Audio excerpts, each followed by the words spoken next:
I've been called many things in my 72 years. Stubborn, independent, a little too old-fashioned for modern times.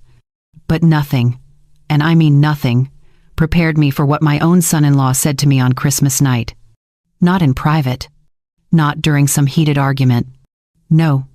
He stood up at the dinner table, looked me dead in the eyes, lifted his wine glass in front of his millionaire parents, his business associates, and worst of all, in front of my own daughter, and said, "You're a pathetic freeloader, Tracy. Always taking, never giving. Honestly, it's embarrassing." And they all laughed. Even my daughter, Wendy, managed a small, tight smile. The kind you give when you don't want to upset your husband, the kind that breaks a mother's heart into 1,000 silent pieces. I sat there at the far end of that long table, feeling the heat rise behind my eyes, my chest tightening. But I didn't say a word. At my age, I've learned that silence can be the sharpest weapon you own. I simply folded my napkin, kept my spine straight, and waited. What Andrew didn't know, what none of them sitting around that expensive table knew, was that in that exact moment, while those people smiled and sipped their imported wine, I remembered something. A secret I'd kept buried for 15 years. A truth that would shatter their perfect little world if it ever came to light. A truth about his wealthy parents and me. So I stayed quiet, because I knew that by morning, everything was going to change. But let me back up a moment. Before I tell you what I did that night after I left, before I tell you why Andrew woke up to 52 missed calls the next morning, I need you to understand how I got to that table in the first place. And hey, before I go any further, I'm curious. Where are you watching this from right now? What time is it where you are? Drop a comment and let me know. I love hearing from people all over the world. And if this story hits home for you, if you've ever been dismissed or underestimated by your own family, do me a favor and hit that like button. Share this with someone who needs to hear it. And subscribe, because trust me, you'll want to see how this ends. Now, back to Christmas. My name is Tracy Collins. I'm 72 years old, and I'm not nearly as helpless as my son-in-law likes to pretend. Wendy had begged me to come early that day. "Mom, just relax tonight, okay? Don't worry about the cooking, just enjoy yourself," she'd said on the phone a week before Christmas. Her voice sounded bright but strained, like she was reading from a script someone else had written. I should have known something was off. Andrew and Wendy live in a large house in Lake Forest, just north of Chicago. They like to tell people it's modest, but there's nothing modest about a driveway that needs its own landscaping crew. Andrew's parents, Walter and Diane Moore, live in an even bigger house nearby. Between the two couples, they love nothing more than reminding everyone within earshot that they are self-made. Funny thing about people who say that, they usually leave out a few key helpers from the story. When I arrived that evening, the house looked like something out of a magazine. White furniture that no one was allowed to actually sit on. An oversized Christmas tree in the corner with not a single ornament out of place. Everything perfect, everything cold. Wendy greeted me at the door with a quick hug, more politeness than warmth. "Mom, you look nice," she said, already glancing over my shoulder toward the driveway, waiting for the next guest. I walked into the dining room, and that's when I noticed it. The table was set for 10 people. Fine china. Heavy silver cutlery. Enough glasses at each place setting to confuse anyone who didn't grow up pretending money mattered more than manners. I looked for my name card. It was at the far end of the table, alone. For years, I'd always sat next to Wendy. That was my spot. Close enough to squeeze her hand under the table when she got nervous. Close enough to whisper little jokes when Andrew started bragging about things no one had asked about. But tonight, my daughter's seat was between Andrew and his father. My card had been placed as far away from the family as the table allowed. "Oh," I said quietly. "You changed the seating." Wendy fussed with a napkin, refusing to look at me. "It's just for tonight, Mom. Walter wants to talk to Andrew about expanding the business, and it's easier if they're sitting together." "They can't talk with me near you?" I asked. My voice stayed calm. 35 years of working with patients and families at Cook County Hospital taught me how to keep my tone steady under pressure. Wendy didn't answer. She just hurried off toward the kitchen. The guests started arriving in waves. First came Walter and Diane, dressed like they'd just stepped out of a luxury magazine spread. Walter shook my hand as if we'd only met once or twice before, not at countless family gatherings over the years. Diane Eyre kissed my cheek and complimented Wendy's decorations loud enough for half the neighborhood to hear. Then 2 business associates of Andrew's showed up, men in tailored jackets who smelled like expensive cologne and entitlement. I was introduced as Wendy's mom and promptly forgotten. We all sat down at the table. I took my place at the far end, isolated. One of the associates sat across from me, and my grandchildren, Lily and James, were placed on either side. "Nana, sit by us," Lily said, her face lighting up when she saw me. "Maybe later, sweetheart," Andrew cut in smoothly. "We're keeping the seating as planned tonight." He gave me a tight little smile, as if we were sharing some inside joke. I smiled back like we were not. Dinner began, and the food was beautiful. Wendy had clearly worked hard on the presentation, but nobody looked at her when they complimented the meal. Everything was about Andrew and his vision. Everything was about success and legacy and business growth. Walter went on about building empires. Diane kept dropping names of people I'd only ever seen in newspaper articles. The business associates nodded along, laughing at jokes that weren't funny, agreeing with opinions that didn't deserve agreement. At one point, one of the associates glanced down the table at me. "So, Tracy," he said, clearly trying to be polite, "what do you do?" "I'm retired," I answered. "I worked for 35 years in hospital administration at Cook County." He nodded vaguely, his eyes already drifting back toward Andrew. It was clear that my past, my work, my entire life didn't count for much in this room. The conversation moved on without me. I looked at my grandchildren. Lily was pushing peas around her plate, bored. James kept glancing between the adults, sensing the tension even if he couldn't name it. These were good kids. Sweet kids, but they were learning, right here at this table, that some people matter more than others. The real moment came with dessert. Andrew had been drinking steadily all evening, and his face had taken on that flushed look he gets when he's feeling bold. Walter lifted his wine glass and announced, "To family." Everyone murmured agreement. Then Andrew stood up. His smile stretched too wide. "I'd like to add to that," he said, holding his glass high. His eyes found mine from across that long, polished table. My stomach tightened. "You know," he continued, his voice carrying across the room, "my parents built everything they have from nothing, absolutely nothing. I've worked myself to the bone to keep growing what they started. Wendy helps, of course, keeping the home running, supporting me in every way." He gestured broadly. "Some of us really pull the weight around here." His eyes locked onto me. "And some people," he shrugged dramatically, pausing for effect, "are just along for the ride." The table went quiet. You could have heard a pin drop on that expensive carpet. My heart pounded in my chest, but I kept my face still. "Andrew," Wendy said weakly, her voice barely above a whisper. He waved her off. "Oh, come on, honey. Let's just be honest for once." He gestured toward me with his wine glass, and I watched the dark liquid swirl. "Tracy here means well, I'm sure, but she's been leaning on us for years now, always needing help, always needing support. At some point, that stops being family and starts being, well, freeloading, doesn't it?" Walter snorted into his glass. "Every family has one," he muttered. The men laughed. One of the associates actually whistled softly, like Andrew had just told the punchline to a good joke. Diane smirked over the rim of her wine glass. I looked at my daughter. Wendy stared down at her plate. She didn't say a word, not one single word in my defense. Lily's eyes went wide, staring at me like she was waiting for me to do something, say something. James shifted uncomfortably in his seat. I could have shouted. Lord knows I wanted to. I could have listed, one by one, every single thing I had done for this family. The babysitting, the meals I'd cooked when Wendy was too exhausted, the nights I sat up with sick children while Andrew went to networking events and business dinners. But none of that mattered in that moment. Because the biggest thing I'd ever done for Walter and Diane, they didn't even know about. And that's what kept me calm. "Thank you for the toast," I said, my voice steady and even. That was very clear. I folded my napkin carefully and placed it beside my plate. Then I stood up, smoothing down my dress. "Mom, where are you going?" Wendy whispered, finally looking at me. "I'm not feeling well," I replied. "I think I'll go home."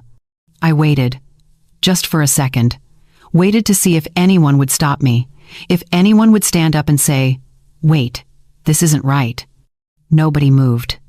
Not one person followed me to the door. I walked through that beautiful house, past the perfect tree, past the white furniture, and out into the cold December night. My hands were shaking as I unlocked my car, but I didn't let myself cry. Not yet. I drove through the quiet streets, Christmas lights blinking in windows, families gathered in warm living rooms. My mind was racing, but not with hurt, not with tears. I was remembering a file that had crossed my desk 15 years ago, remembering the hours I'd spent, the strings I'd pulled, the favors I'd called in. Remembering how I'd saved Walter and Diane from losing everything when they had nowhere else to turn. And remembering the metal box on the top shelf of my hall closet, the one with a folder inside.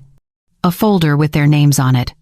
By the time I pulled into my apartment parking lot, my hands had stopped shaking. I sat in my car for a moment, engine ticking as it cooled, and I felt something settle inside me. Not anger, not sadness. Clarity. Andrew thought I was helpless. He thought I was a burden who had nothing to offer, nothing to give. He was about to learn just how wrong he was. I got out of my car, locked it, and walked to my front door with my spine straight and my head high. Inside, I hung up my coat, put the kettle on, and then I walked straight to the hall closet. I reached up to the top shelf and pulled down that metal box. The folder inside had 3 words written in my own handwriting. Walter and Diane Moore. I carried it to my kitchen table, sat down, and opened it. What happened next would change everything. The papers inside that folder were organized, neat, exactly how I'd left them 15 years ago. Hospital case files, email printouts, billing records, letters from the foundation. Every single piece of evidence documenting what I'd done. I spread them across my kitchen table and let myself remember. It was late spring, back in 2008. I was working as a senior administrator in the billing and ethics office at Cook County Hospital. My job was to handle the complex cases, the ones where insurance didn't quite cover what was needed, where families got caught between medical necessity and financial reality.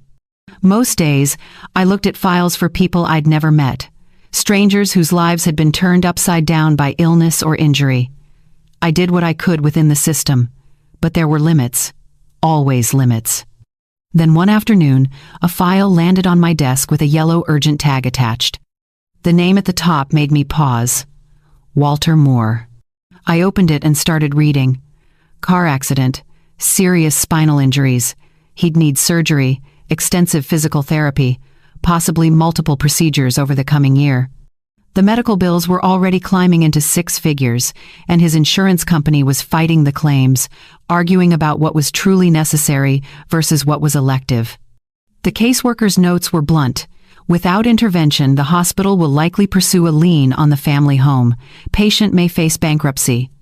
I sat back in my chair, processing. Then I saw the spouse's name. Diane Moore. Maiden name, Hartley. That name hit me like a physical thing. Diane Hartley. I pulled out my reading glasses and looked at the file more carefully. Date of birth, place of birth. A small town in southern Illinois, the same town where I'd grown up, though we'd been there years apart. Her father was Richard Hartley. And just like that, I was 23 years old again, standing in my parents' tiny kitchen, watching my mother cry because we didn't have enough money to keep the house. My father had been out of work for 6 months. The bank was sending letters. We were 2 weeks away from losing everything. Then Richard Hartley had shown up at our door. He was a machinist, not a wealthy man, but he had some savings. He'd heard through the community grapevine that we were struggling. He knocked on our door one evening, hat in his hands, and told my father he'd like to help. No contract, he'd said. No interest. Pay me back when you can. Or don't. Either way is fine. My father had tried to refuse, but Richard wouldn't hear it. He wrote a check right there in our kitchen, enough to cover 3 months of mortgage payments and give my dad breathing room to find work. We paid him back eventually, every penny. But that moment, that kindness from someone who barely knew us, it stayed with me my whole life. It shaped how I saw the world, how I saw people. Richard Hartley had passed away a few years before this file crossed my desk. I'd seen the obituary, but his daughter was here in these papers, and she was about to lose everything. I couldn't let that happen. I sat in my office that day, looking at Walter and Diane's file, and I made a decision. Not because anyone asked me to, not because I'd get recognition or thanks, but because a long time ago, someone had helped my family when we had nowhere else to turn. And sometimes, that's what you do. You pass it forward. The work started immediately. I pulled the file and began going through every line, every code, every insurance rejection. I stayed late that night, and the night after, and the night after that. I made calls to the insurance company, argued with billing departments, found loopholes and exceptions that others had missed. I contacted the hospital foundation and explained the case. They had a small emergency fund for situations exactly like this, but it required paperwork, justification, board approval. I wrote it all up, presented it myself, got the funding approved. Then I did something unusual. I structured the help so it appeared to come from an anonymous donor. The foundation would cover a portion. The billing adjustments I'd negotiated would handle the rest. But there would be no name attached. No one for the Moores to thank or feel indebted to. I worked on that case for over 40 hours, all of it off the clock, none of it required by my job. I involved my supervisor only when absolutely necessary for signatures and approvals. I made sure the paper trail showed the foundation's generosity and the hospital's flexibility, but my name stayed buried in administrative notes that no one would ever read. By the time I finished, Walter's surgery was approved and covered. The lien on their home was withdrawn. Their financial crisis was over. The caseworker sent me a brief email. "However you did this, thank you. This family was saved." I printed that email and put it in a folder, along with copies of every document, every communication, every piece of the puzzle. I wasn't planning to ever use it. I just kept records. That was my nature. I wrote Walter and Diane Moore on the front and put it in a metal box at home. And then I never told another soul. Not my friends, not my daughter, not even Walter and Diane themselves. They received letters from the hospital and the foundation explaining that an anonymous donor had stepped in, that their case had been reviewed and adjustments made. They never knew it was me. Over the years, I'd see their names occasionally. Walter started a business, and it grew. They became successful, then wealthy. They bought the big house. They joined the country club and the charity boards. I was happy for them. Truly. I never expected gratitude because they didn't know I was the one who'd helped. That was the point. But I also never expected to watch their son marry my daughter and treat me like garbage. I never expected to sit at their Christmas table and be called a freeloader in front of people who owed me everything and didn't even know it. Now, sitting in my quiet kitchen with those papers spread before me, I felt something shift inside my chest. Not rage, not bitterness. Just a cold, clear sense of purpose. They wanted to know who contributes and who takes. They wanted to draw lines between valuable people and burdens. Fine. I would show them exactly where those lines really were. I closed the folder, picked up my phone, and started making a list of names. Pastor Green. He'd been there when the foundation first got involved. He knew parts of the story. The hospital foundation director, retired now, but still active in the community. And a reporter. Someone who covered human interest stories, who understood that sometimes the most powerful narratives are the ones people tried to keep quiet. By morning, the truth was going to be exactly where it needed to be. Out in the open. I made myself a cup of tea and sat back down at the table. The clock on my kitchen wall read just past 10 in the evening. Most people would be winding down by now, getting ready for bed after a holiday dinner. Not me.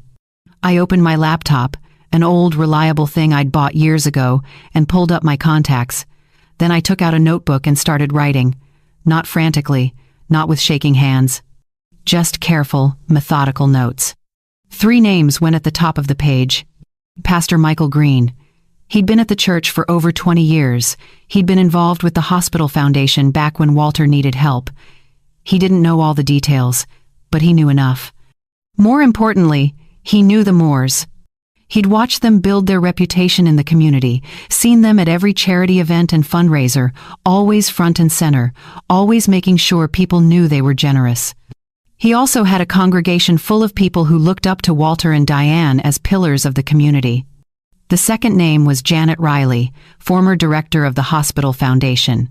She'd retired 3 years ago, but she'd been the one who approved the emergency funding for Walter's medical bills. She had the paperwork. She'd signed off on everything. She knew exactly how much work had gone into saving that family. The third name was the one that would really matter. David Brown. He worked for the local newspaper, covering community interest stories. I'd met him once at a hospital fundraiser years back. He was the kind of reporter who actually cared about people, not just headlines. He'd written several pieces about quiet acts of generosity, about people who helped without seeking credit. This story would be right in his wheelhouse. I went through the documents one more time, organizing them into 3 neat stacks, one for Pastor Green, one for Janet, one for David.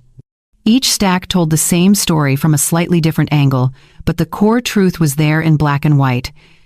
The insurance denials, the billing crisis, the lien notice on their home, the foundation's emergency intervention, the administrative hours logged under my employee number, the follow-up reports showing the case resolved, and my handwritten notes from that time, documenting every phone call, every negotiation, every favor I'd called in to make it all work. I made copies of everything. My little home printer hummed away for nearly 30 minutes, spitting out page after page. I organized each set into a folder, wrote names on the tabs, and set them in a row on my table. Then I drafted emails. The first one was to Pastor Green. I kept it simple. Michael, I hope this message finds you well. I'm reaching out because something happened tonight that I think you should know about. I've attached some documents that tell a story I've kept private for 15 years. I think it's time that story came to light. Would you be available to talk tomorrow? Respectfully, Tracy Collins. I attached scanned copies of the key documents and saved the email as a draft. I'd send it first thing in the morning. The second email went to Janet. Janet, it's Tracy Collins from the hospital. I hope retirement is treating you well.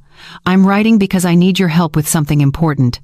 You approved an emergency case back in 2008 for a family named Moore. I was the administrator who worked on that case. I've attached the documentation. The family has done very well since then, but they don't know who helped them. I think it's time they found out. Can we talk? Best, Tracy. Another draft saved. The third email, to David Brown, required more thought.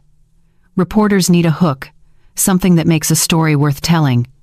I couldn't just dump documents on him and expect him to care. I stared at the blank email for a long moment. Then I started typing. Mr. Brown, my name is Tracy Collins. I'm a retired hospital administrator, and I have a story you might find interesting. 15 years ago, I helped save a local family from financial ruin after a medical crisis. I did it anonymously, and they've never known who stepped in. They've since become quite successful and well known in the community. Tonight, at a family dinner, I was publicly insulted and called a freeloader by their son in front of his parents, the very people whose home and future I once saved. I have all the documentation. I think this story speaks to something important about gratitude, dignity, and how we treat people when we don't know the whole story. Would you be interested in talking? Tracy Collins. I read it over 3 times. It was honest. It wasn't dramatic or exaggerated. It simply laid out the facts. I attached the scanned documents and saved it as a draft. 3 emails. 3 people who could help the truth find its way into the light. I wasn't looking for revenge in the traditional sense. I wasn't trying to hurt anyone.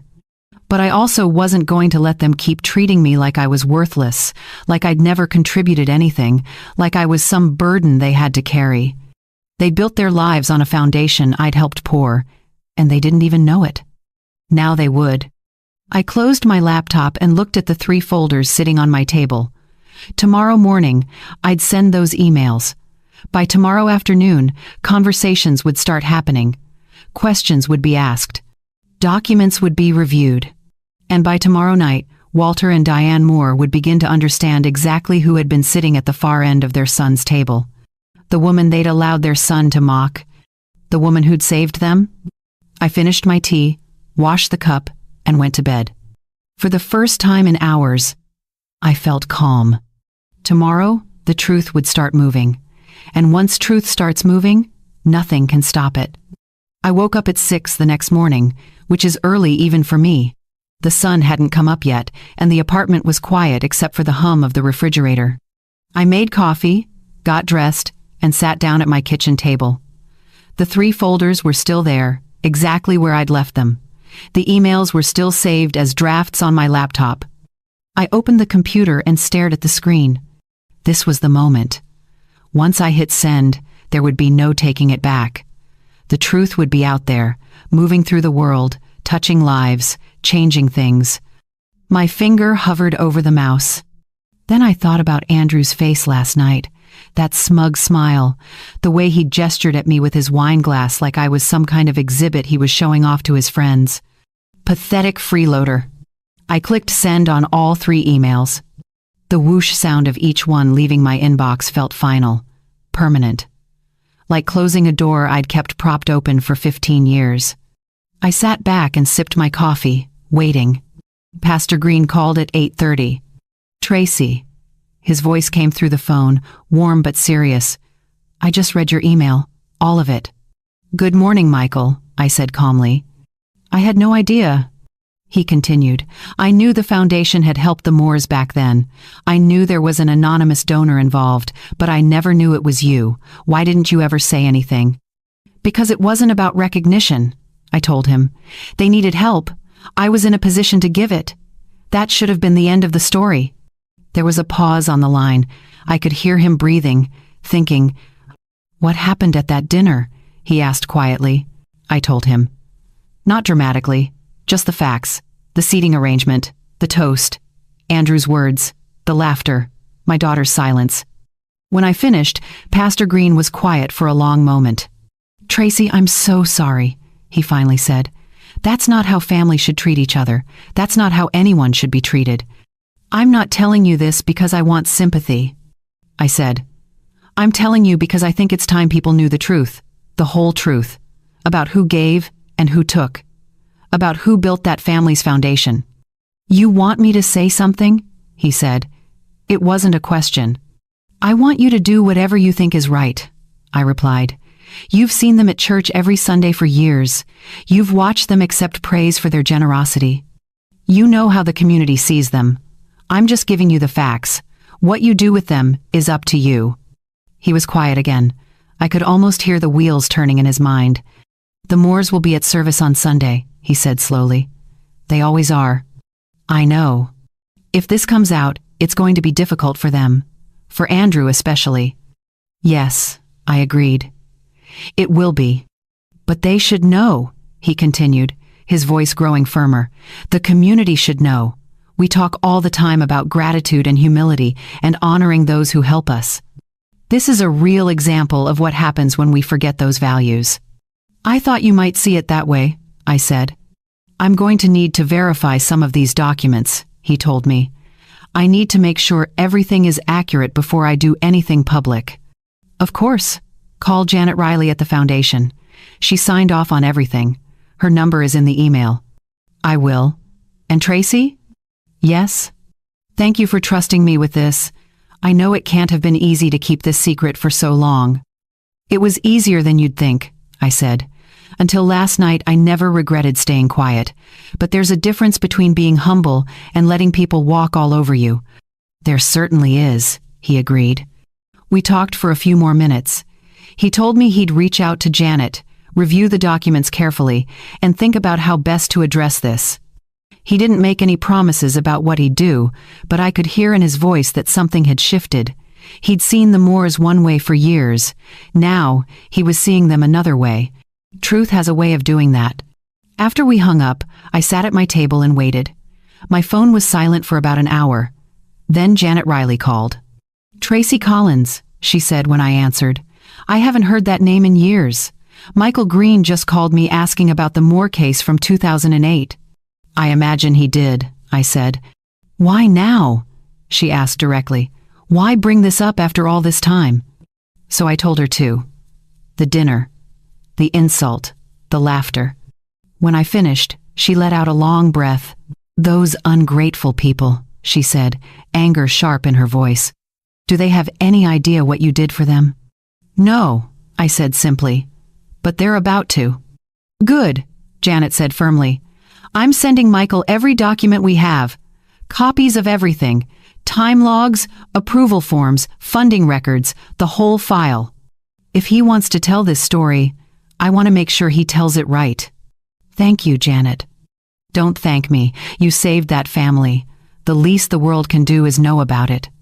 After we hung up, I sat in my quiet apartment and watched the morning sun come through my window. 2 down, 1 to go.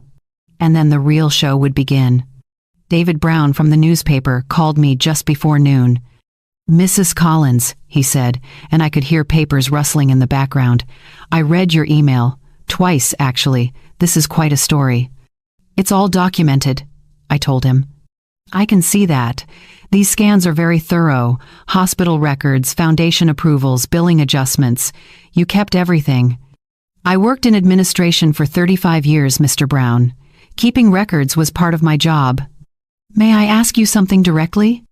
His voice shifted, becoming more careful. What do you want to happen here? Are you looking for an apology? Public recognition? What's the goal? It was a fair question. A good reporter would ask it. I want the truth out there, I said simply. For 15 years, I've watched this family build their reputation on a foundation they don't even know exists. I've watched them accept praise for being self-made, for pulling themselves up without help. And that would be fine. Except last night they made it very clear what they think of people who need support. They made it clear what they think of me. The freeloader comment. Yes. He was quiet for a moment. This is going to be a difficult story for them, especially if it goes public. The truth often is, I replied. Give me a day to verify the details and reach out to some sources. If everything checks out, I'd like to run this as a feature. Would you be willing to be interviewed? If necessary, yes. I'll be in touch. After he hung up, I looked at the clock. It was 12:15. I'd sent those emails less than 4 hours ago, and already 3 people were moving, asking questions, pulling threads. But there was one more call I needed to make. I pulled up my contacts and found the number for the Riverside Community Foundation. Walter Moore sat on their board. He'd been there for years, always showing up in photos at their fundraising events, always giving speeches about the importance of giving back to the community. I'd seen the newsletter just last month. His picture was on the front page, standing next to some local business owners, all of them holding an oversized check for a children's hospital wing. The foundation prided itself on supporting people in medical crisis. How fitting. I dialed the main number. Riverside Community Foundation. This is Angela speaking. How may I help you? Hello, Angela. My name is Tracy Collins. I'm trying to reach someone on the executive board. It's regarding a matter of donor transparency. May I ask what this is in reference to? It's about one of your board members, Walter Moore. I have information about his own history with charitable medical assistance that I believe the board should be aware of. There was a pause. One moment, please. Soft music played while I waited. I looked out my kitchen window at the gray December sky. This is Martin Bradford, Executive Director. How can I help you, Miss Collins? I explained who I was, briefly outlined what I'd done for Walter and Diane 15 years ago, and mentioned that I had complete documentation.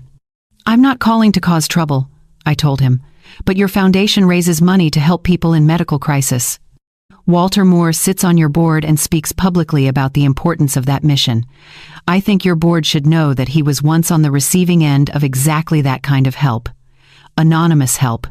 Help he's never acknowledged because he doesn't know where it came from. I see, Martin said slowly. And why are you bringing this to our attention now?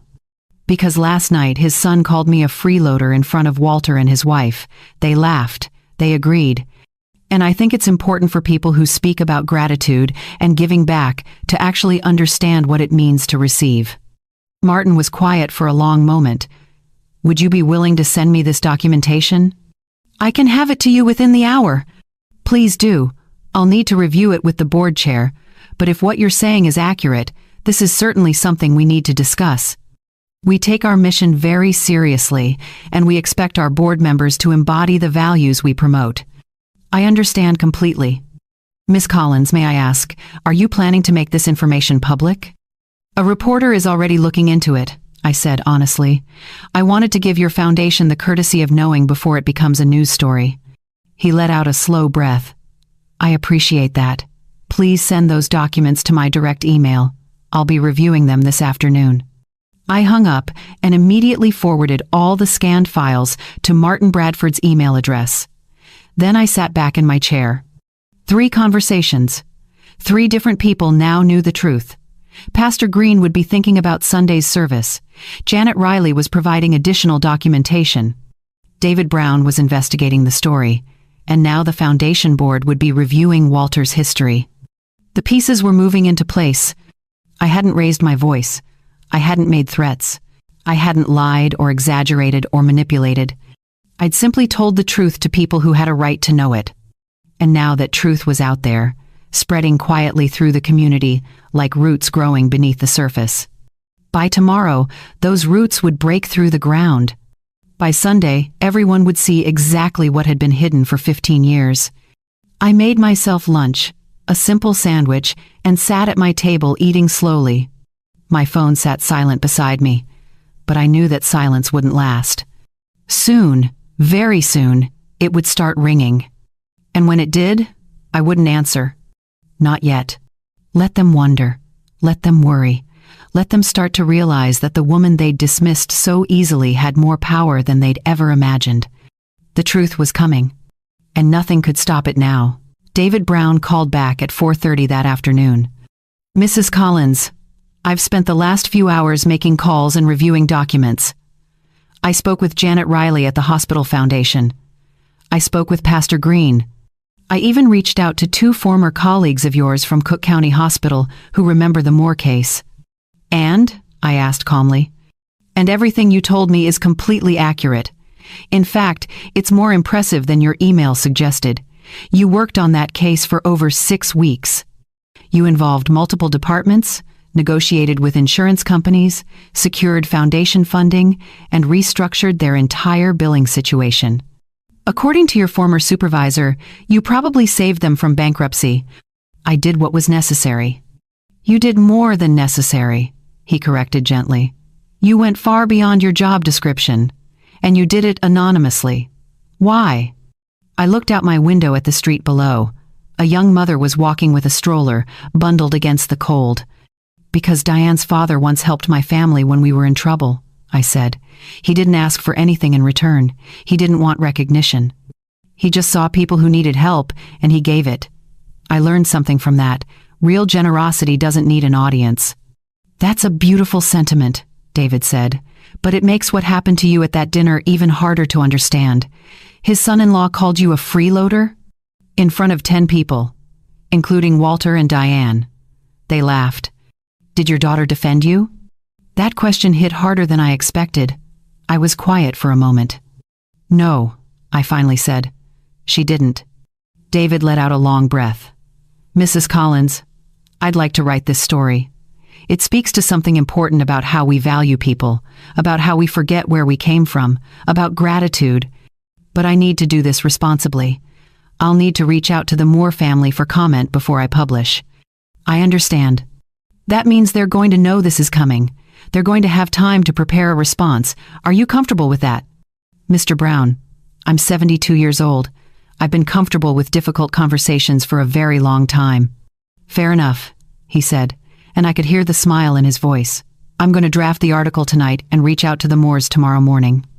The story will run in Saturday's edition if everything goes according to schedule. That gives them Friday to respond. Saturday, I repeated, 2 days before Sunday service. Yes, he said quietly. I imagine Pastor Green might have something to say about this from the pulpit. I imagine he might. One more question, if you don't mind. What do you hope comes from this? Not revenge, you said. But what do you want? I thought about that carefully. It was the same question he'd asked earlier, but now it felt more important, more final.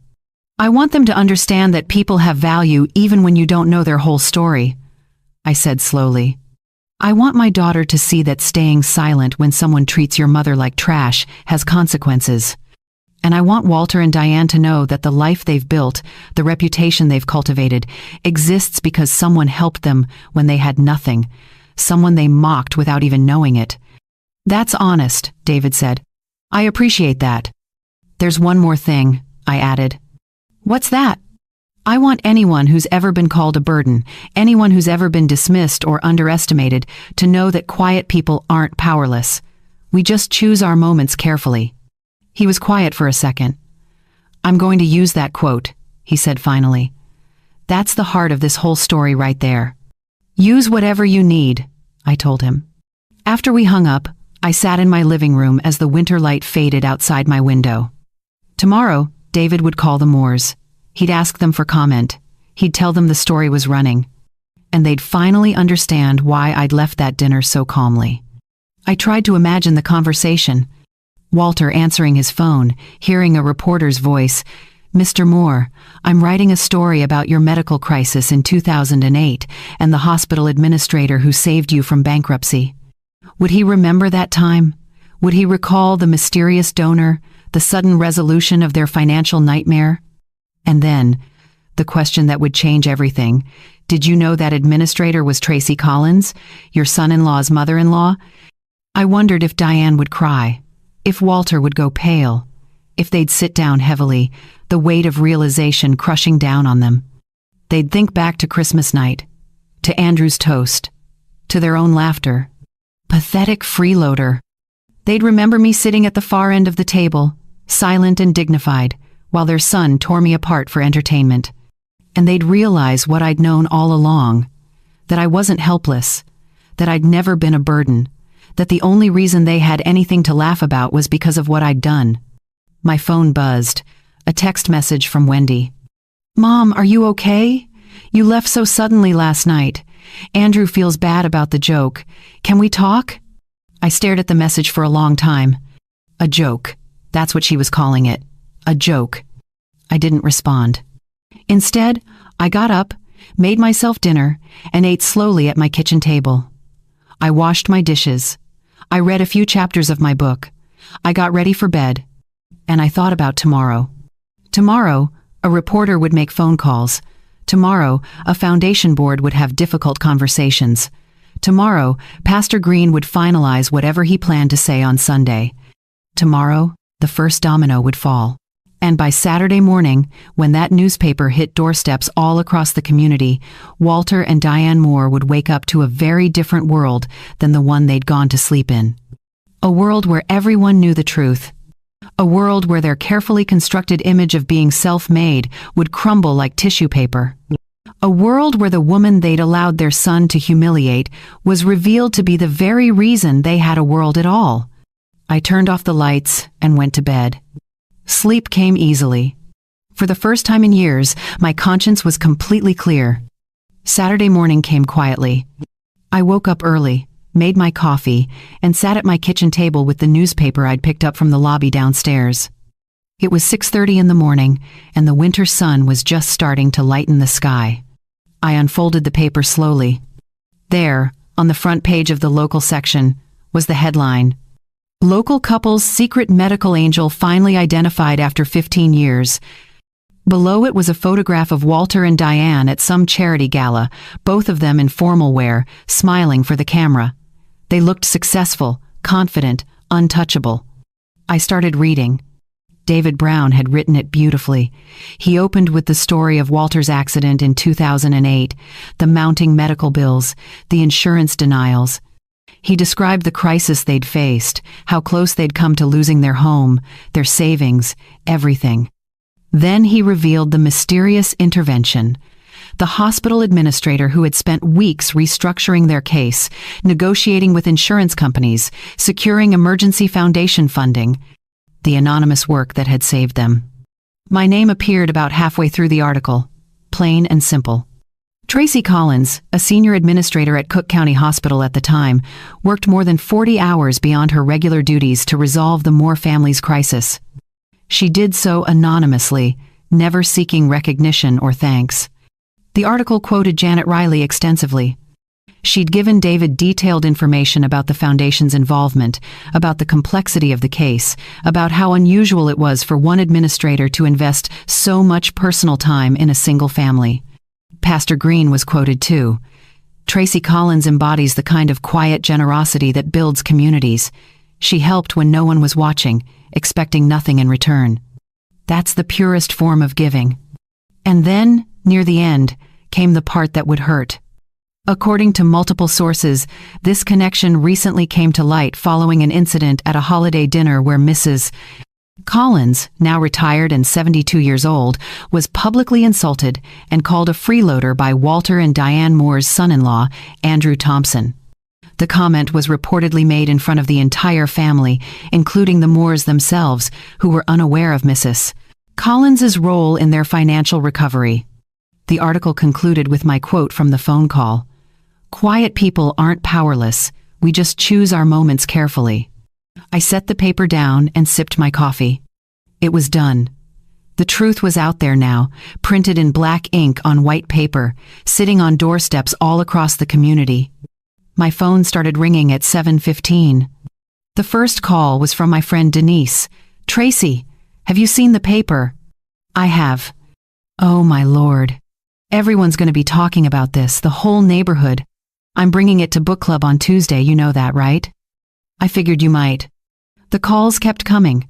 Friends I hadn't spoken to in months, former co-workers from the hospital, people from church. Everyone wanted to know if it was true, if I was okay, what the family had said. I answered some calls and let others go to voicemail. At 8:30, Wendy called. I stared at her name on the screen for 3 rings before I answered. "Mom," her voice was shaking. "Have you seen the paper?" "Yes." "Why didn't you tell me? Why didn't you tell any of us?" "Would it have mattered?" I asked calmly. "Would Andrew have treated me any differently if he'd known?" She was quiet. "Mom, his phone hasn't stopped ringing since 6 this morning. People from the foundation, people from church, business associates. Everyone saw the article. I imagine they did. Walter and Diane are devastated. They had no idea. They're beside themselves. I'm sure they are. And Andrew." She trailed off. "What about Andrew?" I asked.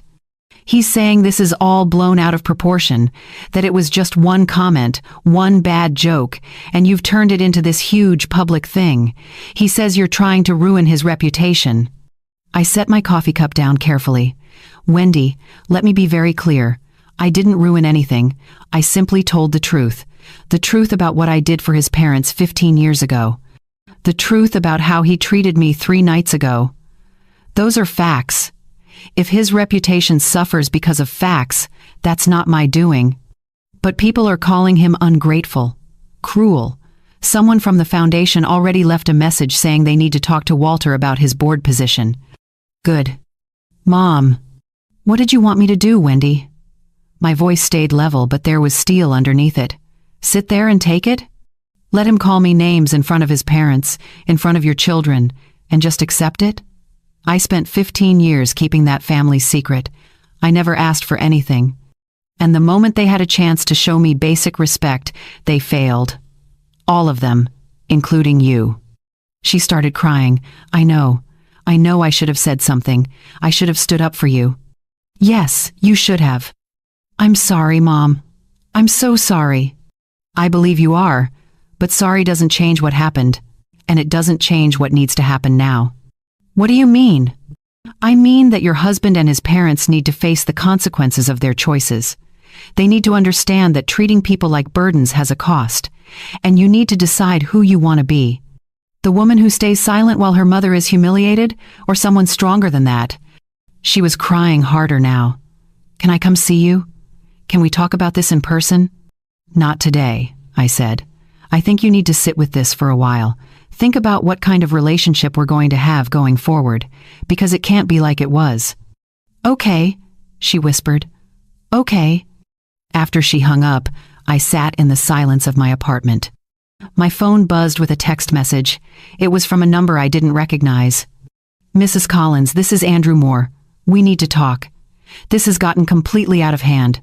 Please call me. I deleted the message without responding. Another text came through, this time from Walter's number. Tracy, please. We had no idea. We never would have let Andrew speak to you that way if we'd known. Can we meet? We need to apologize properly. I stared at that message for a long time. They wanted to apologize now that everyone knew. Now that their reputations were on the line. Now that the foundation was asking questions and the church community was watching. But where were the apologies 3 days ago when I walked out of that dinner alone? I didn't respond to Walter either. Instead, I got dressed, put on my coat, and decided to take a walk through the neighborhood. It was cold outside, but the air felt clean, clear. As I walked, I passed people I knew. Some nodded, some stopped to talk, asking if I was the Tracy Collins from the article. An older gentleman I'd never met shook my hand and said, "You're a good woman. Don't let anyone tell you different." By the time I got back to my apartment, I had 17 missed calls. 12 were from Andrew. 3 were from Walter.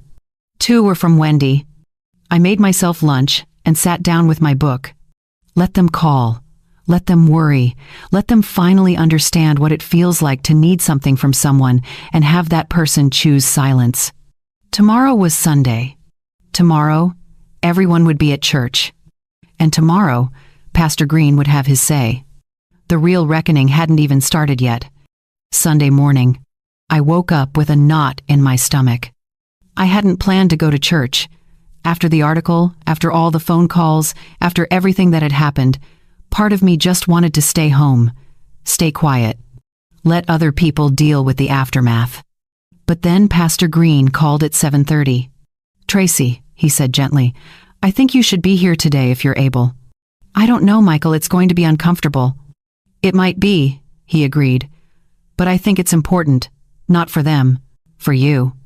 Something in his voice made me pause. "What are you planning to say?" "The truth," he said simply. "Just the truth." So I got dressed. I put on a simple navy dress, nothing fancy, fixed my hair, put on the pearl earrings my mother had given me years ago, and I drove to church.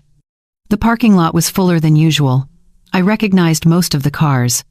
Walter and Diane's luxury sedan was there, parked in their usual spot near the front. Andrew and Wendy's car was beside it. I parked toward the back and sat in my car for a moment, gathering myself. Through the window, I could see people heading inside, bundled against the cold. Some were carrying newspapers. I saw 2 women standing by the entrance, talking in low voices, one of them pointing at something in the paper. The article was still spreading, still being discussed. I got out of my car and walked toward the church entrance. A few people I knew nodded at me. Mrs. Patterson from the choir touched my arm as I passed. "Bless you, Tracy," she whispered.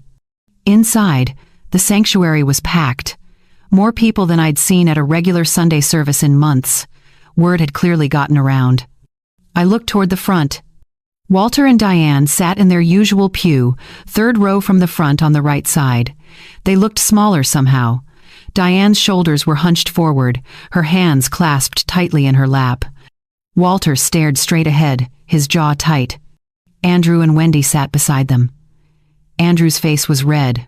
Whether from anger or shame, I couldn't tell. Wendy kept glancing around nervously, like she could feel every eye in the room on her family. Which they probably could. I walked down the center aisle and found a seat about halfway back. I didn't try to hide. I didn't sit in the back corner. I took my place and folded my hands in my lap. People turned when they saw me. Some smiled, some nodded with respect. A man I barely knew leaned over and whispered, "Good for you." The service began normally. We sang hymns, we prayed. Pastor Green delivered a sermon about gratitude and humility. His words were careful, measured, but I could feel the tension building in the room. Everyone knew something was coming. After the sermon, Pastor Green walked back to the pulpit. He cleared his throat and looked out at the congregation. "Before we close today," he said, his voice carrying through the sanctuary, There's something important we need to acknowledge as a community." The room went completely still. "Many of you read yesterday's article about a family in crisis and the person who helped them anonymously 15 years ago. That family is part of this church. That helper is also part of this church." He looked directly at me. "Tracy Collins, would you please stand?" My heart jumped into my throat. I hadn't expected this. Slowly, I stood. The congregation turned to look at me. I felt exposed, vulnerable, but I kept my spine straight. "For those who don't know the full story," Pastor Green continued, "Tracy worked for over 6 weeks to save a family from financial ruin after a medical crisis. She did it quietly. She did it without recognition. She did it because she believed it was the right thing to do." He paused, letting his words settle. That family was Walter and Diane Moore. Every head in the room turned toward the front pew. Walter and Diane both looked like they wanted to disappear through the floor. Tracy never told them what she'd done. She never asked for thanks. She simply helped and moved on with her life. That is the purest form of Christian charity. Giving without expectation. Helping without seeking praise. Pastor Green's voice grew firmer. "But it has come to my attention that very recently, this same woman, who saved this family from losing everything, was spoken to in a way that does not reflect the values we claim to hold. I won't repeat the exact words here, but I will say this." He looked around the room, making eye contact with different people. "How we treat those who have helped us, especially when we don't know the full story, says everything about our character. More than any donation we make, more than any volunteer work we do, more than any position we hold in the community." The silence in that room was deafening. We live in a world that measures people by what they have, by their job titles, by their bank accounts, by their success. But the gospel teaches us something different. It teaches us that the greatest among us are often the servants, the helpers, the quiet ones who move through the world doing good without needing applause. He turned to look at Walter and Diane directly. "I challenge each of us today to think about the people in our lives we might have underestimated, the people we might have dismissed, the people who have helped us in ways we never knew about." Then he looked back at me, his eyes kind. "Tracy, on behalf of this church and this community, thank you. Thank you for showing us what real generosity looks like." The congregation began to applaud. It started slowly, just a few people, but then it spread through the sanctuary like a wave. People stood. The applause grew louder. I felt tears sting my eyes, but I blinked them back. I nodded, acknowledging the moment, and then I sat down. The service ended a few minutes later. As people filed out, a crowd formed around me immediately, hands reaching to shake mine, people hugging me. Someone I'd never met told me, "My sister was helped by the hospital foundation years ago. People like you make a real difference." An older woman squeezed my hand. "Don't you let anyone make you feel small ever again." Through the crowd, I could see Walter and Diane standing near their pew. They weren't moving toward the exit. They were waiting. Andrew stood beside them, his face a mixture of shame and anger. Wendy had tears running down her cheeks. When the crowd around me finally thinned, Walter and Diane approached slowly. Walter stopped a few feet away from me. His voice came out hoarse. "Tracy, why didn't you tell us?" I looked at him calmly. "Because it wasn't about me, Walter. You needed help. I could provide it. That should have been the end of the story." Diane's eyes filled with tears. "We let our son talk to you like..." She couldn't finish the sentence. "You did more than let him," I said quietly. "You laughed. You agreed. You made me feel like I was exactly what he called me." Walter swallowed hard. "We had no idea that you had ever done anything for us, if we'd known." "That's exactly the problem," I interrupted gently. "You treated me like a burden because you didn't know my value. But people have worth even when you don't know their whole story. That's what you failed to understand." I looked past them to Andrew and Wendy. Andrew couldn't meet my eyes. Wendy was openly crying. "This isn't about one comment at one dinner," I continued. "This is about years of being treated like I don't matter, like I'm some weight you have to carry. The Christmas dinner was just the moment you said out loud what you'd been thinking all along." "Tracy, please," Diane whispered. We're so sorry. We want to make this right." "I don't know if you can," I said honestly. "But that's something you'll have to figure out on your own." I picked up my purse and walked past them toward the exit. Behind me, I could hear Diane crying softly. Outside, the winter air felt clean and sharp. People were still talking in small groups in the parking lot, newspapers tucked under arms, voices low but animated. I got into my car and sat for a moment, hands on the steering wheel. It was done. The truth was out. The community knew. The family knew. And for the first time in years, I felt like I could breathe. I spent the rest of Sunday quietly. I made myself lunch, read my book, and tried not to think about the church service or the looks on their faces. But by Monday afternoon, I knew the conversation was coming. Wendy showed up at my apartment at 3 o'clock. I watched through my window as she parked on the street, sat in her car for a full 5 minutes, and then finally got out and walked to my building. When she knocked, I took my time getting to the door. She stood in the hallway looking like she'd aged 10 years in a week. Her eyes were red and puffy. Her hair wasn't styled the way she usually kept it. She wore jeans and an old sweater, nothing like the polished outfits she normally wore. "Mom," she said, her voice breaking, "can I come in?" I stepped aside and let her enter. We sat at my small kitchen table, the same table where I'd opened that folder on Christmas night, the same table where I'd planned everything that had followed. Wendy couldn't look at me at first. She twisted her hands together, staring at the table surface. "I don't even know where to start," she finally said. "Start with the truth," I told her. "That's always a good place." She looked up, tears already forming. "I should have defended you. At that dinner, when Andrew said those horrible things, I should have stood up and told him he was wrong." "Told everyone he was wrong?" "Yes, you should have." "I was afraid," she whispered. "Afraid of making a scene, afraid of embarrassing Andrew in front of his parents and their guests, afraid of the fight we'd have later if I contradicted him." "So you chose him over me?" "I chose the easy path," she said, wiping her eyes. "I chose not to make waves, and I let my husband tear you down in front of our children, in front of everyone, and I said nothing." I let her words hang in the air. "Do you know what that felt like?" I asked quietly. Sitting at that table, hearing those words, and looking at my own daughter for help, only to see her look away? Wendy started crying harder. "I'm so sorry, Mom. I'm so sorry. I've thought about that moment every single day since. Every time I close my eyes, I see your face. The way you stayed so calm. The way you just left without fighting back." "I didn't need to fight back," I said. "I had something better than words." "The truth," she whispered. "Yes, the truth." She pulled a tissue from her purse and dabbed at her eyes. "Andrew is furious. He says you've ruined his reputation, that you've made him look ungrateful and cruel to the entire community." "I didn't make him look like anything," I said firmly. "I simply revealed what was already there. His words, his actions, his character. His parents are devastated. Walter stepped down from the foundation board yesterday. Diane hasn't left the house since Sunday. They keep saying they had no idea, that they never would have laughed if they'd known. But they didn't know," I pointed out. "And that's exactly the problem, Wendy. They treated me poorly because they didn't think I had value.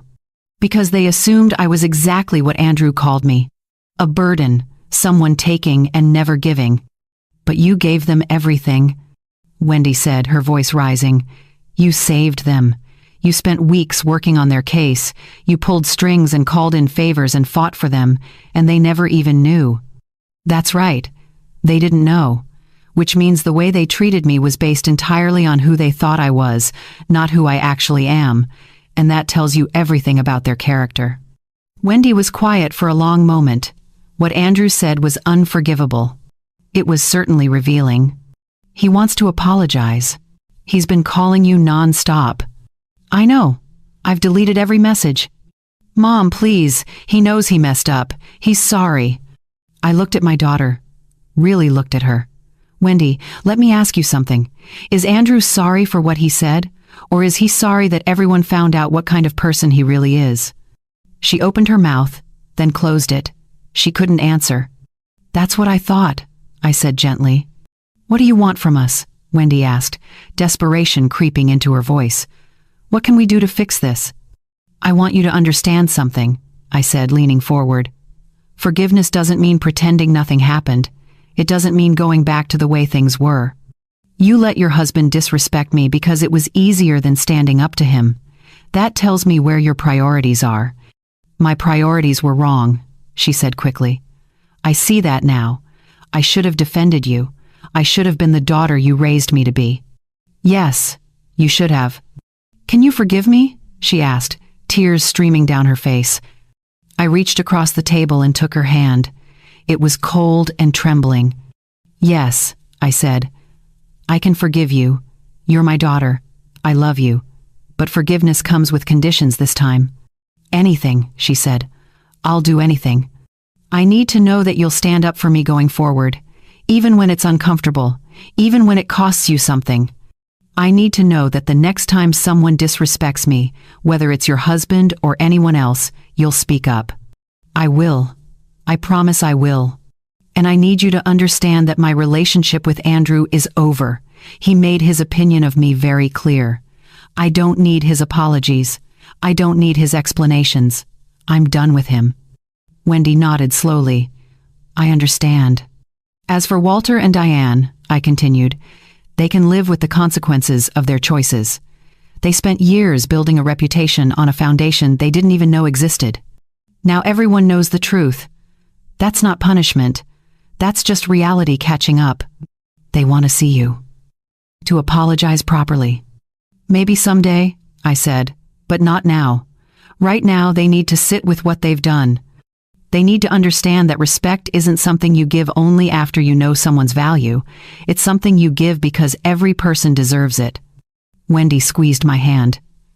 You're so much stronger than I ever realized. I've always been strong, I said quietly. You just weren't paying attention. She stayed for another hour. We talked about what came next, about boundaries and expectations, about how she was going to handle things with Andrew. He's changed since the article came out, she admitted. People have been avoiding him. Business contacts are suddenly too busy to meet. The charity events we usually attend, we're not getting invitations anymore. That's what happens when people see who you really are. He blames you. Of course he does. It's easier than blaming himself. When Wendy finally left, she hugged me tightly at the door. I love you, Mom, and I'm going to be better, I promise. I hope so, sweetheart. I really do. After she left, I sat in my quiet apartment and felt something settle in my chest. The confrontation was done. The truth was spoken. The terms were set. Now came the aftermath. And I had a feeling that was going to be the most satisfying part of all.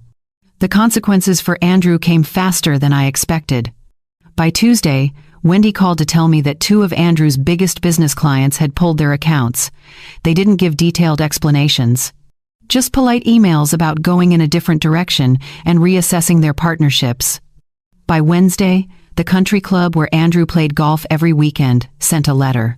Something about membership review and community standards. Walter's membership was also under scrutiny.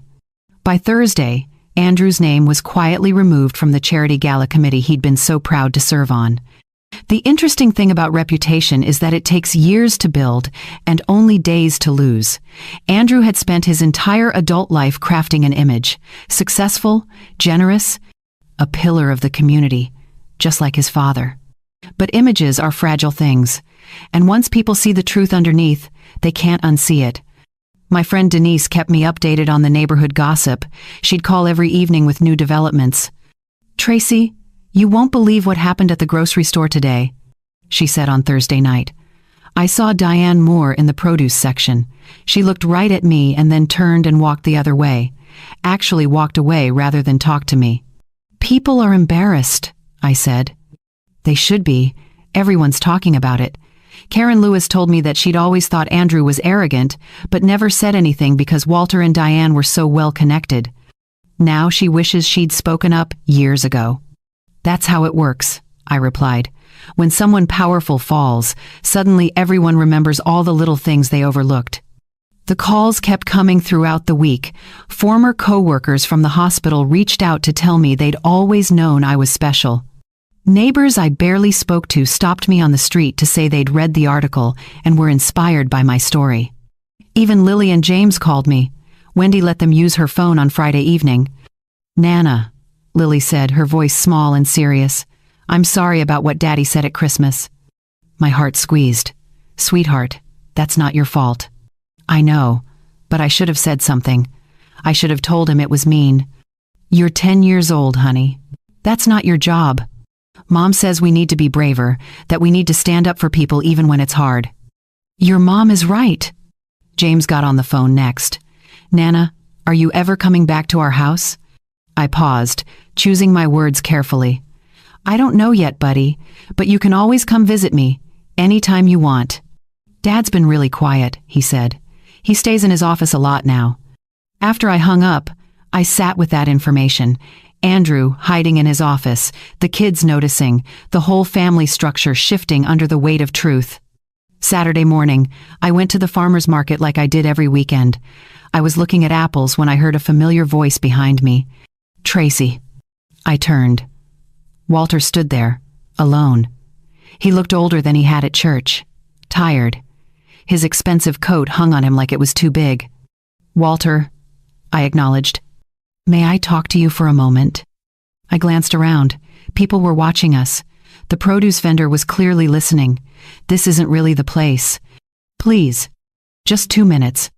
I nodded toward a bench near the edge of the market. We walked over and sat down, leaving space between us.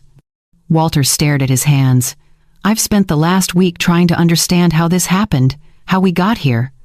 "It's pretty simple," I said. "Your son treated me terribly, and you laughed." "We didn't know," he said quietly.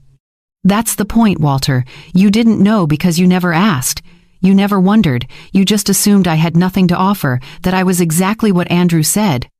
Someone taking advantage of your family's success." "I'm ashamed," he admitted. "Diane and I have been going over that dinner in our heads constantly. The things Andrew said, the way we reacted. We keep asking ourselves how we could have been so blind." "You weren't blind. You saw exactly what you wanted to see." He flinched but didn't argue. "The foundation asked me to step down, did you know that?" I heard. "They said it wasn't about punishment. They said it was about integrity, about whether I truly understood the mission of helping people in crisis when I'd treated you so poorly." "They're right." "I know they are." He looked at me finally. "I want you to know something. Diane and I have set up a fund at the hospital in your name. For families in medical crisis, who need help with billing and insurance advocacy. We're funding it for the next 10 years. I was surprised, but I kept my face neutral. "That's generous." "It's the least we can do. It'll never make up for what we allowed to happen, but maybe it will honor what you did for us." "Walter, if you're doing this to repair your reputation, it won't work." "I'm doing it because it's right," he said firmly. "Because you saved us, and we let our son mock you for it. Because we owe you more than we could ever repay. And this is a start." I studied his face. He looked sincere. Broken, maybe, but sincere. "Then I think it's a good thing," I said carefully. "A lot of families will benefit from that fund." "Will you ever be able to forgive us?" he asked. "Maybe," I said honestly, "but forgiveness takes time, and it requires change. Real change, not just donations and public gestures, but actual shifts in how you see people and treat them." "We're trying," he said. "Diane barely sleeps. She keeps saying she can't believe she let this happen, that she should have known better." "She should have." He nodded, accepting the weight of those words. "And Andrew? What about him? Will you ever speak to him again?" I looked out at the market, at people shopping for vegetables and bread, living their normal Saturday lives. "I don't know," I said. "That's up to him. If he truly understands what he did wrong and changes, maybe. But I'm not holding my breath." Walter stood slowly. "Thank you for talking to me. I know I don't deserve your time." "You're right, you don't. But I gave it to you anyway. That should tell you something about who I am." He nodded, understanding. "It does. It tells me everything we should have known 15 years ago." He walked away, shoulders hunched against the November cold.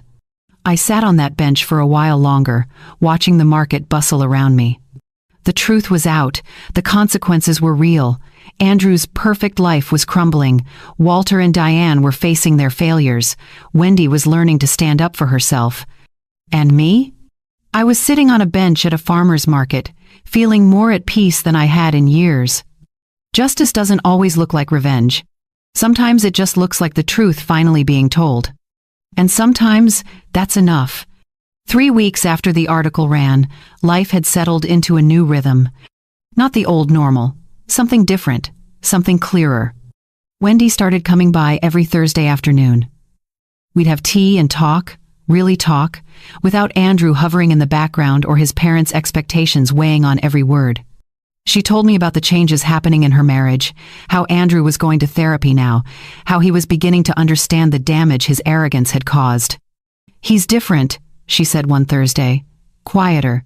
He actually listens now instead of just waiting to talk." "That's a start," I said carefully. "He asked about you yesterday, asked if you'd ever be willing to meet with him. What did you tell him?" "I told him that's not my decision to make, that he hurt you, and you get to decide if and when you're ready to hear from him." I nodded. "Good answer." She smiled a little. "I'm learning. Slowly, but I'm learning." The truth was, I didn't know if I'd ever sit down with Andrew. Part of me felt like the lesson had already been taught. He'd called me a freeloader in front of everyone, and now everyone knew who had actually been doing the taking. That might be enough. But another part of me, the part that had raised a daughter and worked with struggling families for 35 years, knew that people could change. Sometimes, if they truly wanted to. I just wasn't sure Andrew wanted to badly enough yet. The consequences for him continued to pile up. His business had lost nearly 40% of its client base. The networking groups he'd been part of had quietly stopped including him in meetings. Even his golf buddies had become suddenly busy whenever he called. Walter and Diane's world had shifted too. The charity circuit that had been their social foundation had become uncomfortable. People were polite, but the warmth was gone. The automatic invitations had stopped coming. Their names still carried weight, but now it carried questions too. The fund they'd set up in my name was real, though. Janet Riley called to tell me about the first family who'd received help, a young mother whose husband had been injured at work. The kind of case that could destroy a family financially. "They're going to be okay because of this fund," Janet said. "Because of you." "Because of Walter and Diane's donation," I corrected. "No," Janet said firmly, "because you showed them what real generosity looks like 15 years ago. This fund exists because of that example. Don't diminish your role in this." I suppose she was right. One Saturday afternoon in early December, I was at my kitchen table working on a puzzle when someone knocked on my door. I looked through the peephole and was surprised to see Andrew standing there. Alone. I opened the door but didn't invite him in. "Andrew." "Tracy." He looked terrible. He'd lost weight. There were dark circles under his eyes. His expensive coat looked wrong on him now, like a costume that didn't fit anymore. "I know I don't have any right to be here. Wendy doesn't even know I came. But I needed to talk to you." "So talk." He shifted uncomfortably in the hallway. "Can I come in?" "No," I said simply. "You can say whatever you need to say from right there." He swallowed hard, nodded. "Okay. Fair." He took a breath. "I came to apologize. Not because people are watching or because it'll fix my reputation. I came because what I said to you at that dinner was wrong. It was cruel and arrogant and completely inaccurate." Yes, it was. I've spent my whole life measuring people by what they could do for me. By their status, their connections, their money. I looked at you and saw someone who didn't fit into my world, so I decided you didn't have value. "That's an honest assessment," I said. "I was wrong. You had more value than anyone at that table, and I was too blind to see it. Too stupid. Too caught up in my own ego." I leaned against the doorframe, arms crossed. "Andrew, I appreciate the apology, but I need to know something. Are you sorry for what you said, or are you sorry for what it cost you?" He looked at me for a long moment. 3 weeks ago, I would have said I was sorry for what it cost me. That would have been the honest answer. But I've had a lot of time to think. To really think about the person I've become. And the truth is, I'm sorry for both. I'm sorry I hurt you, and I'm sorry I'm the kind of person who would do that in the first place. That's more honest. I can't undo what I said. I can't take back that night. But I want you to know that I'm trying to be different, better. I'm in therapy. I'm working on understanding why I treat people the way I do. Why I need to feel superior all the time. Good, I said. You should do those things, not for me, but for yourself, and for Wendy and those kids. Will you ever forgive me? I thought about that question. Really thought about it. Maybe someday, I said finally, but not today. Today, you still need to sit with what you did. You need to feel the full weight of how you treated someone who saved your parents. Someone who helped your family without asking for anything in return. I understand. And Andrew, if you ever speak to me that way again, or if you ever treat my daughter the way you treated me, there won't be an article next time. There will just be silence. Permanent silence. Do you understand? Yes, he said quietly. I understand. Good, now go home. He nodded and turned to leave. Then he stopped. Thank you for listening. I know I didn't deserve even that. No,